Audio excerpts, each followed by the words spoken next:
Halo, selamat siang semuanya. Kami dari Vaksinate. Sebelum kita mulai presentasinya, kami ingin mengucapkan terima kasih kepada seluruh hiring partner dan instruktur yang telah memberikan kami kesempatan untuk mempresentasikan aplikasi kami di hari ini. Serta untuk teman-teman juga yang sudah hadir untuk memberikan semangat. Sebelum mulai, sedikit perkenalan tentang aplikasi kami. Jadi Vaksinate adalah sebuah mobile app yang dikembangkan untuk mensimplify proses administrasi dari pendaftaran vaksin. Aplikasi ini ditujukan untuk orang-orang yang ingin mendaftar melalui perangkat mobile mereka. Platform yang kami buat ada dua, yaitu mobile app untuk aplikasi utama yang digunakan oleh user, serta web app yang digunakan oleh admin sebagai CMS platform. Melalui aplikasi ini, fungsi puskesmas akan dapat lebih optimal. Melalui fitur pendaftaran online, pendaftaran melalui paperwork yang selama ini memicu kerumunan dapat dihindari.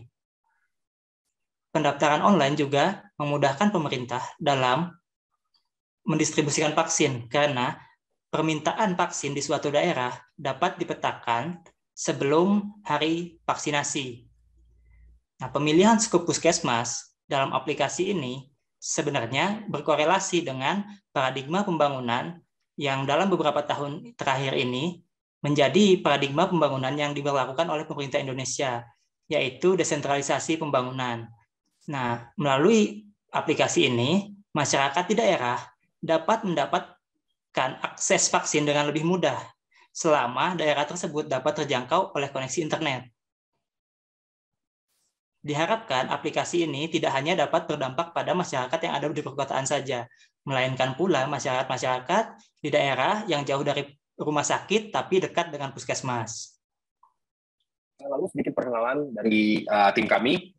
Perkenalkan, saya namanya Andika Bayu Mitra, biasa dipanggil Diko, sebagai tim kapten. Saya memiliki background finance dan accounting. Role saya di project ini adalah full stack yang bertanggung jawab untuk melakukan integrasi sistem serta mengembangkan orkestrator server. Perkenalkan, nama saya Abraham Lingkom Siahaan. Latar belakang saya adalah SMA. Role saya di project ini adalah sebagai back-end developer, di mana saya membuat Microsoft User, membuat database user dengan MongoDB, membuat endpoint CRUD, autentikasi, otorisasi untuk user, dan melakukan testing. Perkenalkan, nama saya Desi Hardi, biasa dipanggil Hardi, background saya teknik sipil, dan pada proyek ini berperan sebagai backend, memiliki tanggung jawab untuk mengurus service app, di mana di dalamnya terdapat endpoint CRUD untuk puskesmas, vaksin, dan schedule menggunakan database PostgreSQL. Perkenalkan, nama saya Raymond Junjungan Timotius Panjaitan, background saya adalah geofisika. Pada aplikasi Vaksinate, saya mempunyai role sebagai front-end developer CMS. Saya bertanggung jawab untuk membuat web CMS, mengintegrasikan data dari server, menampilkan data, serta memberikan input data ke server. Saya pun memberikan styling pada web CMS. Perkenalkan, nama saya Robi Fernando Batas, biasa dipanggil Robi. Role saya pada kesempatan kali ini adalah front-end developer. Saya membangun aplikasi mobile menggunakan React Native Expo, lalu memasang fitur-fitur pada aplikasi mobile sesuai dengan kebutuhan dan requirement aplikasi. Oke, dan sekarang sebelum saya mendemokan app ini, saya akan melakukan tes terlebih dahulu. Kita melakukan dua tes di dua microservice kita. Dan ini tes pertama adalah di microservice user. Sini kita bisa melihat coverage-nya sudah melebihi 90%. Lalu kita akan tes di microservice app dan kita bisa lihat di sini coverage-nya sudah lebih dari 90%. Ini menandakan aplikasi kita sudah bisa berjalan dengan baik dan sesuai dengan rancangannya. Oke, saya akan mendemokan aplikasi ini. Ini adalah tampilan utamanya. Di sini saya sudah melakukan login untuk kepentingan demo ini. Nah, di sini kita bisa mengecek status vaksin. Karena saya belum divaksin, maka akan ditampilkan Anda belum divaksin. Di sini saya juga bisa ngecek jadwal vaksin, dan karena saya belum mendaftar vaksin, maka akan ditampilkan belum ada jadwal. Nah, di sini kita bisa mendaftar untuk vaksin, dicek lokasi dan waktu vaksinasi, dan di sini akan ditampilkan puskesmas yang sudah terdaftar di aplikasi kita. Dan kita di sini bisa memilih vaksin apa yang kita inginkan. Misalnya saya ingin vaksin Moderna, dan saya ingin mendaftar di puskesmas contoh yang Meruya Utara. Di sini saya bisa melihat lokasi puskesmas tersebut, dan jika saya mencet marker ini, akan ditampilkan tombol Google Maps, dan saya akan direct ke Google Maps. Oke. Dan kita bisa pilih lokasi untuk memilih puskesmas tersebut, pilih vaksinnya, dan kita bisa menetapkan tanggalnya. Nah, di sini user hanya bisa memilih tanggal 7 hari setelah hari ini, yaitu tanggal 24 di kasus kita. Saya pilih saja, lalu saya kirim. Setelah dikirim tersebut, maka di CMS, di bagian jadwal, akan terjadi sebuah penambahan schedule baru. Ketika user mobile sudah melakukan pengajuan untuk vaksinasi, datanya akan masuk ke dalam data CMS. Di sini dapat lihat Kak Chandra mengajukan vaksinasi Moderna di Puskesmas Meruya Utara. Dan statusnya adalah ada permintaan baru. Jika diklik, akan ditanyakan apakah disetujui atau tidak. Jika disetujui, statusnya akan berubah. Setelah pendaftaran dikonfirmasi di CMS, maka kita akan mendapatkan jadwal vaksin kita dan kita bisa mengeceknya. Nah, di sini kita sudah terdaftar di Puskesmas Meruya Utara pada tanggal 23 Desember 2021, sesuai yang kita pilih tadi. Kita juga bisa mengecek lokasinya lagi.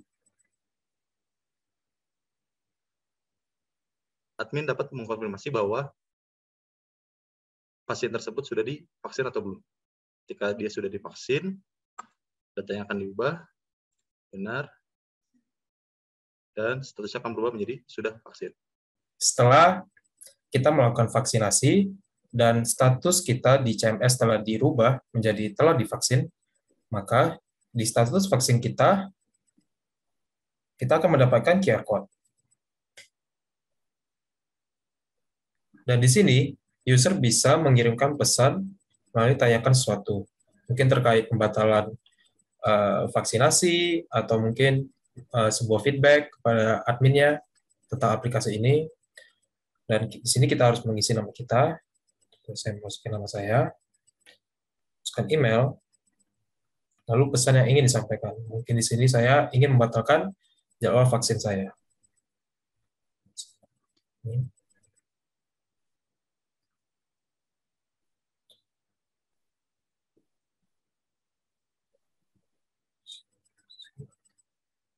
Oke, saya akan pencet tombol kirim.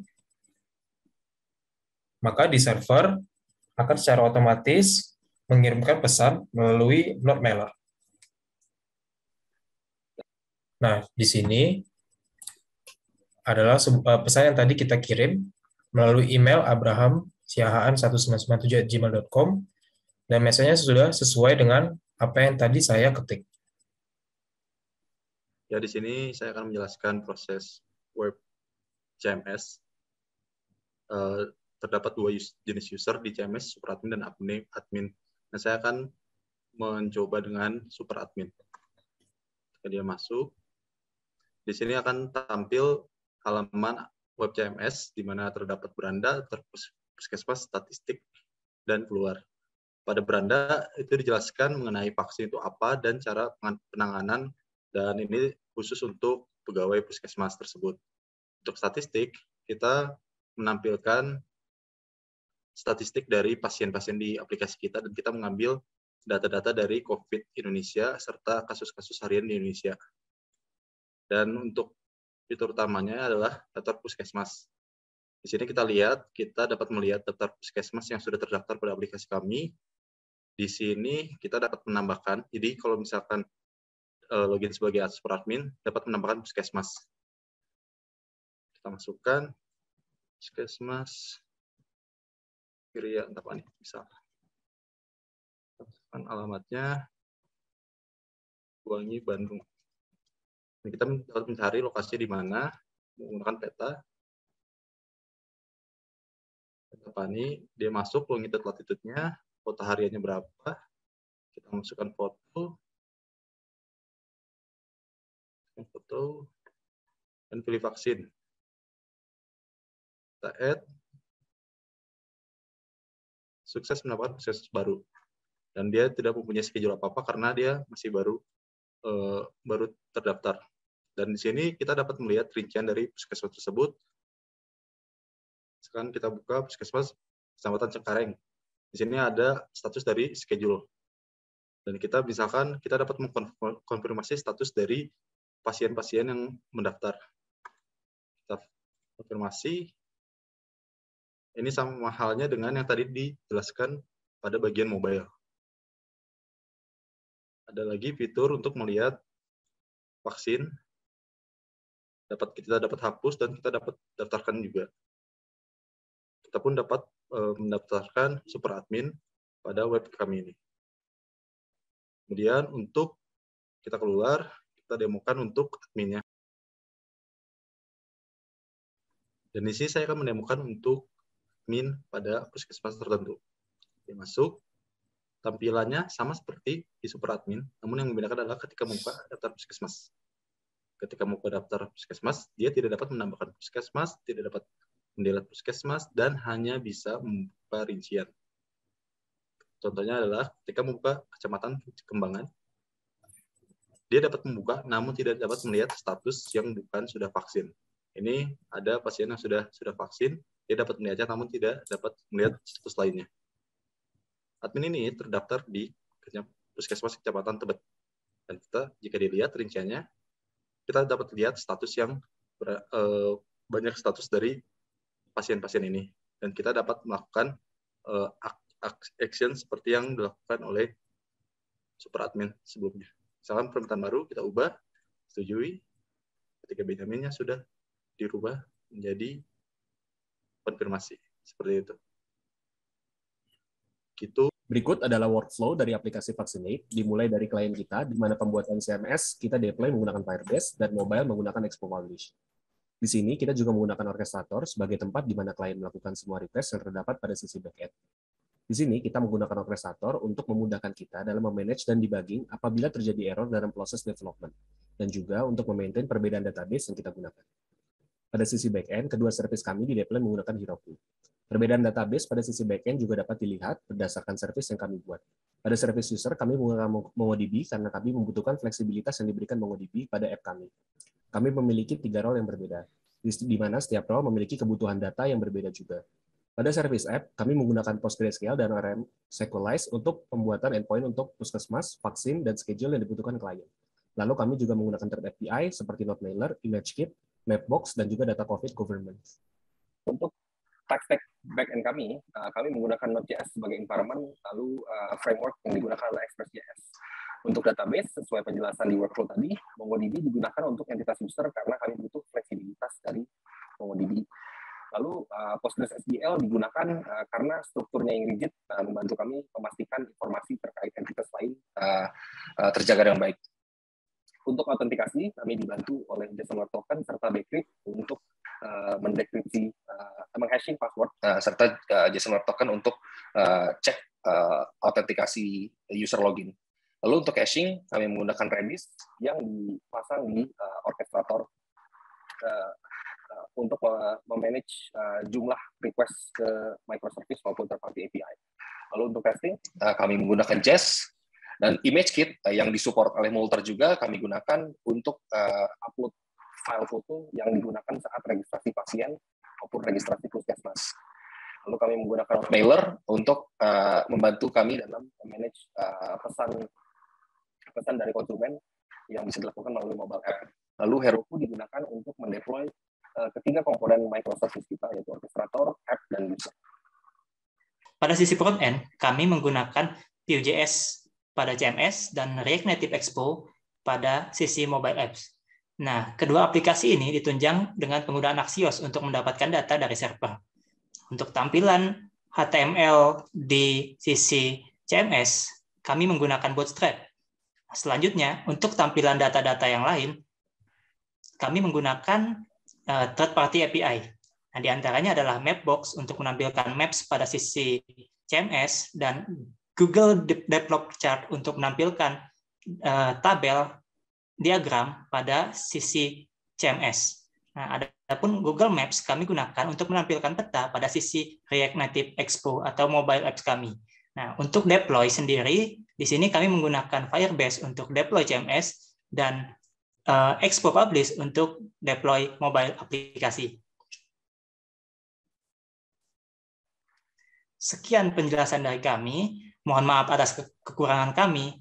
Kami terbuka untuk segala bentuk saran dan pertanyaan. Kami ucapkan terima kasih.